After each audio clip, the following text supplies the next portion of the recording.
how to radically change your life, get out of despair and anxiety, hopelessness, fear, any negative thought formations that you have that are suffering from, and then how to find a purpose for your life that impacts not only yourself, but your family and the world. That is what Vitale Total Fitness, folks, is all about. That's why I started this. I actually went on a personal transformation myself. Started with physical fitness, getting in shape, um, trying to watch my nutrition and things, yes. And then I got passionate about that, but I realized I was still struggling with a lot of mental thoughts and feelings that I could not shake. Things that were even having an impact on my marriage. It was, when you're lost in your thoughts and you can't control them, you may have anybody can have a different problem. It may be anxiety, it may be depression, it may be racing mind. But I'm talking about when you can't stop the brain. That is a serious deal. You can look great on the outside, but if the inside isn't right, then what good is it, right? So I began myself, I went through my own transformation to go back to something I'd learned a while back in the past: mindfulness meditation, mindful breathing. A lot of people try it, they treat it like it's kind of a short term fix or something, but this time I went all in. And I'm just going to tell you that that made a change once it became an integral part of my day and my life.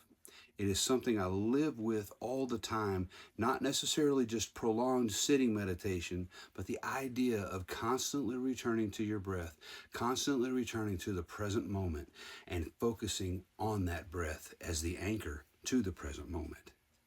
Because you see, all of these mental formations we suffer from, anxiety, let's say, it's fear of the future.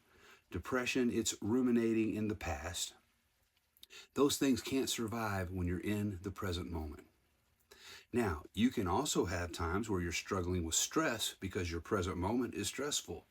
I teach about that as well, how to handle what Eckhart Tolle has said is the isness of the moment. Yes, that's something that you do too. But it's not just that. There's a whole purpose to this, and I just had to rant and get this out today. So I'm starting with the exercise. Now I'm going into this mindfulness meditation. I'm learning how to quiet these voices in my head, to learn to separate myself from them, to find some stillness and peace in the present moment. It's truly amazing. And then I'm noticing that as I'm doing this, my power of concentration is growing. My ability to focus on something is growing.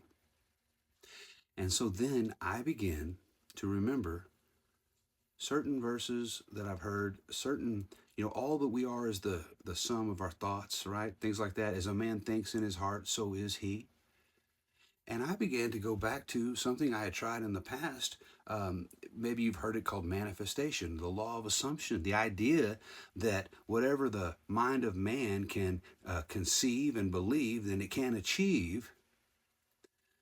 And I began to put that to the test, and I'm here to tell you that when you have all of your life aligned, you've got your physical, your nutrition, you've got your mind, your mentalness, your present moment, and then you begin to focus on what it is you want, then I truly believe, as Jesus said, that anything is possible for you, for the one who believes.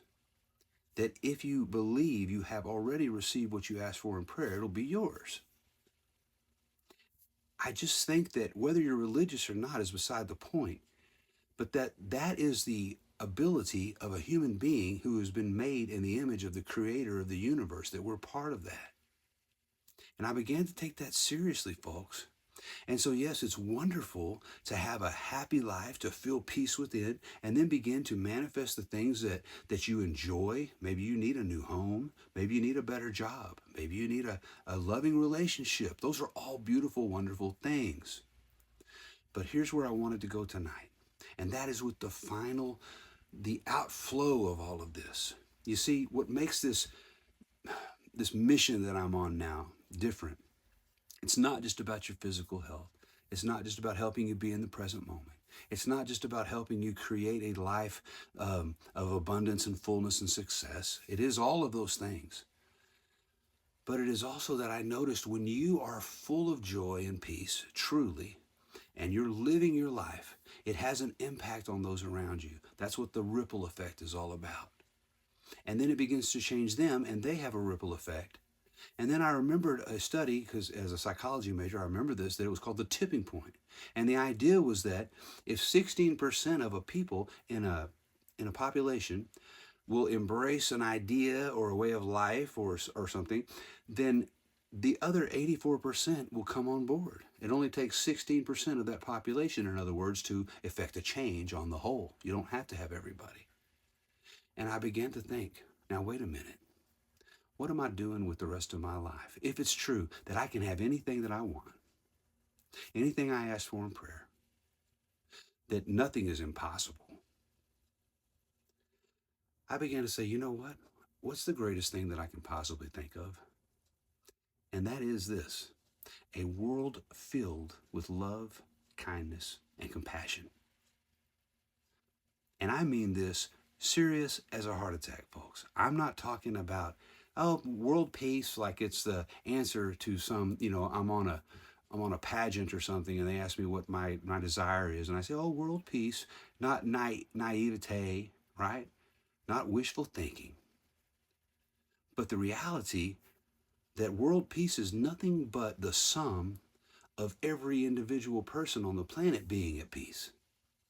And if I can find this peace, and I can teach others through my program and things to find peace, and that can have a ripple effect to others, then who's to say, with faith and intention and application, really putting yourself forth at this, that we can't get to 16% of the population? All things are possible. Now, everyone that's scoffing at this, thinking, oh, great, this is just naivete again, whatever, I just want you to think of that. You may be a person that even professes faith. I'm not telling you what I think. I'm telling you what Jesus said, right? If you want to believe Jesus, then he's the one that said that whatever you ask for in prayer, believe that you have already received it and it will be yours. Okay?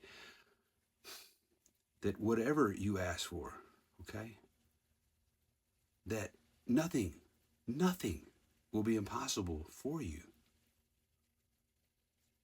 And folks, I'm here to own that promise. And so I have set forth my dream, my vision is to continue to help as many people as I can with my program. Yes, I have a one-on-one program and I'm helping folks with that, but I've also created a community group on school that's very inexpensive for the masses that can't afford that, $11 a month. And I have a reason for that amount, but anyway, I'm going to be constantly pumping my material into that school community group. So you can go to school, SKOOL.com/Vitale, VITALE, for all. Okay, I'll have the link in there. What if you go to the link in my bio, my profile, you can get to it through there. Just need to scroll down the page. Find the sanctuary is what I'm calling it too.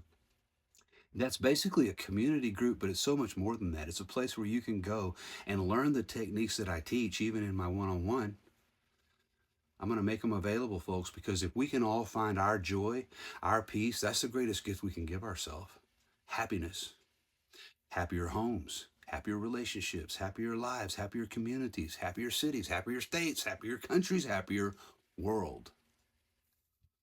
So I'm asking you guys to really consider this. Now, most of people, according to that statistic in the tipping point, 84% are going to dismiss this automatically. Probably at first 90+%, 95%. But if you're part of the 1% even, if I can reach just one of you tonight with my message and my vision, and you'll join me, you'll go and join the school community with me. I'm going to be loading that up. We can talk on there. We can do live weekly Zoom meetings together. We can plan. We can encourage one another.